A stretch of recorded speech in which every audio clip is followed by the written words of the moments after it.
ये कहानी एक मोर और मोरनी की है। एक जंगल में एक मोर और मोरनी रहते थे। एक दिन मोरनी मोर से कहती है कि हम लोगों को उधर जाकर रहना चाहिए जहाँ हमारे जैसे बहुत सारे मोर हों। हम यहाँ दोनों अकेले पड़ जाते हैं। तो मोर ने बोला, अगर हम लोग उधर जाएंगे तो हम दोनों के बहुत लड़ाई झगड़े होंगे। इधर हम लोग कितने सुख और शांति से रहते हैं। तो मोरनी ने बहुत जिद किया कि नहीं, मुझे यहाँ मजा नहीं आ रहा है। हम लोग अपने जैसे मोर और मोरनी जहाँ होंगे हम लोग वहां चलकर रहेंगे। तो मोर मोरनी का कहना मान लेता है और दोनों उड़कर एक नगर में पहुंच जाते हैं। वहां के राजा सभी पशु पक्षी जीव जंतुओं की सबकी भाषा समझते थे। जीव जंतु पशु पक्षी जो आपस में बात करते थे, राजा को उनकी बात सारी समझ में आती थी। एक दिन की बात है, राजा अपने महल में आराम कर रहे थे। तभी राजा को बहुत तेज भूख लगी। तो राजा ने अपनी रानी को खाना लाने के लिए बोला।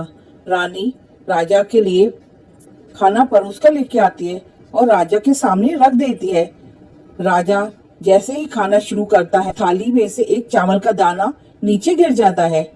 फर्श पर कुछ चींटियां घूम रही थी। उसमें से एक चींटी ने वो दाना अपने मुंह में लेकर चलने लगी।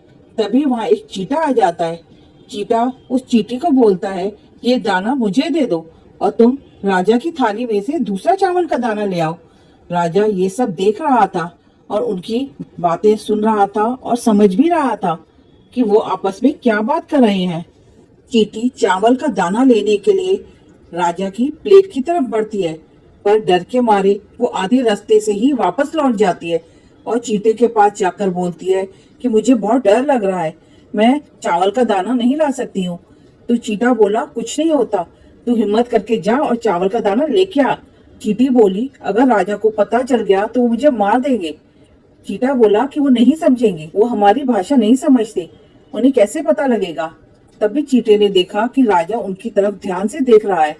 तब चींटे को लगा कि शायद राजा हमारी भाषा समझ रहे हैं, तभी वो हमारी तरफ इतने ध्यान से देख रहे हैं।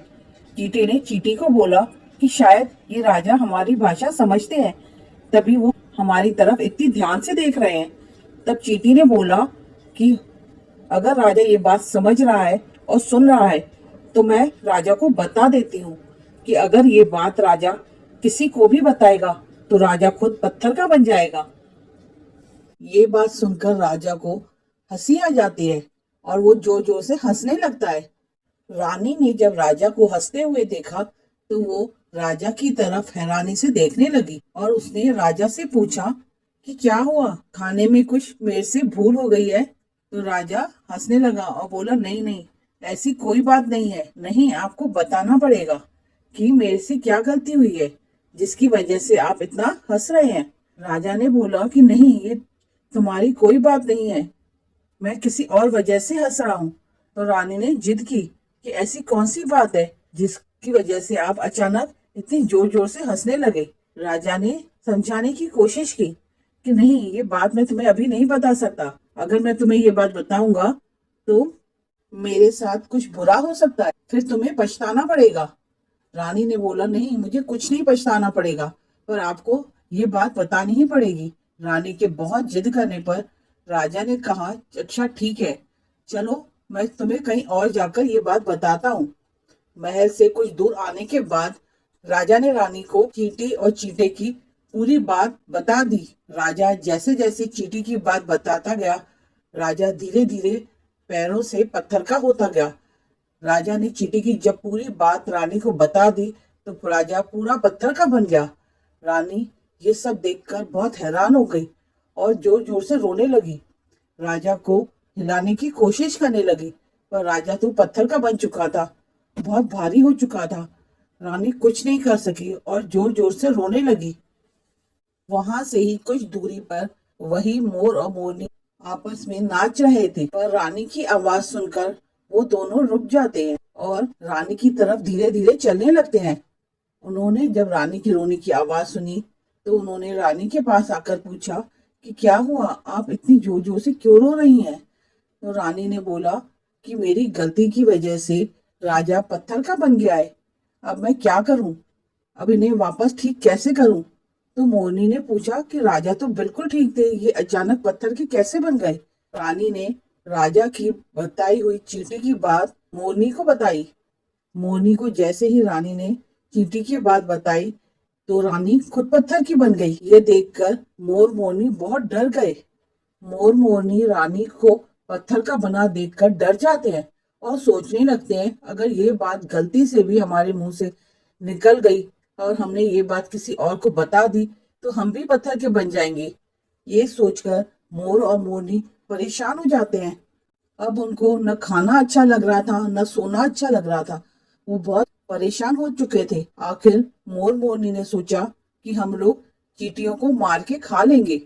न चींटियां होंगी, न उनके श्राप का असर हमारे ऊपर होगा। ये सोचकर दोनों चींटियों को खाने लगते हैं। उन्हें जहां कोई चींटी दिखती उसे मारकर वो खा जाते थे। मोर मोरनी के आतंक से चींटियां बहुत परेशान हो जाती हैं और वो जमीन के नीचे बिल बनाकर छुपकर रहने लगती हैं। आखिर बहुत भूख लगने पर चींटियों को मजबूर होकर बाहर आना ही पड़ता था। जब वो खाना ढूंढने के लिए बाहर आती तो मोर मोरनी उनको मारकर खा लेते। इसी डर से एक चींटा और चींटी बहुत समय तक बाहर ही नहीं आते हैं और उन्हें बहुत तेज भूख सताने लगती है। वो भगवान विष्णु का जाप करने लगते हैं और विष्णु भगवान को याद करने लगते हैं। उनकी तपस्या में लीन हो जाते हैं। उन्हें पता ही नहीं चलता वो कितने समय से भगवान विष्णु की पूजा कर रहे हैं। भगवान विष्णु उनसे प्रसन्न होकर उनको जल्दी ही दर्शन दे देते हैं, क्योंकि वो बहुत समय से भूखे प्यासे रहकर उनकी तपस्या कर रहे थे। भगवान विष्णु जब उनके पास आते हैं तो उन्होंने पूछा कि हे चींटा चींटी, तुम्हें क्या चाहिए? तुम इतनी घनघोर इतनी तपस्या क्यों कर रहे हो? तो उन्होंने बताया कि हम कई दिनों से भूखे हैं।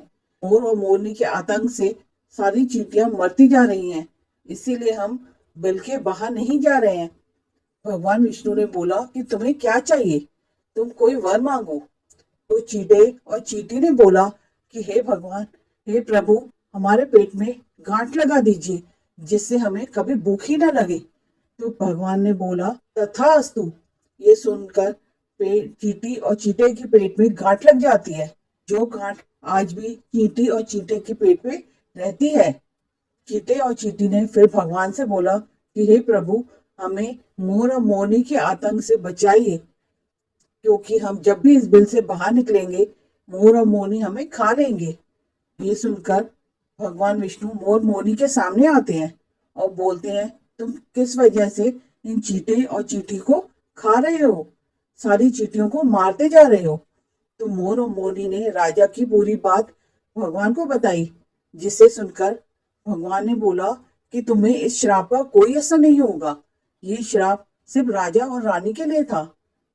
तुम्हें चींटियों को मारने की कोई जरूरत नहीं है। तुम इस श्राप से आजाद हो। ये सुनकर मोर और मोरनी बहुत खुश हो जाते हैं और झूम झूम कर नाचने लगते हैं। उसके बाद मोर और मोरनी ने चींटियों को मारना बंद कर दिया। दोनों अपने साथियों के साथ खुशी खुशी रहने लगे। Thank you.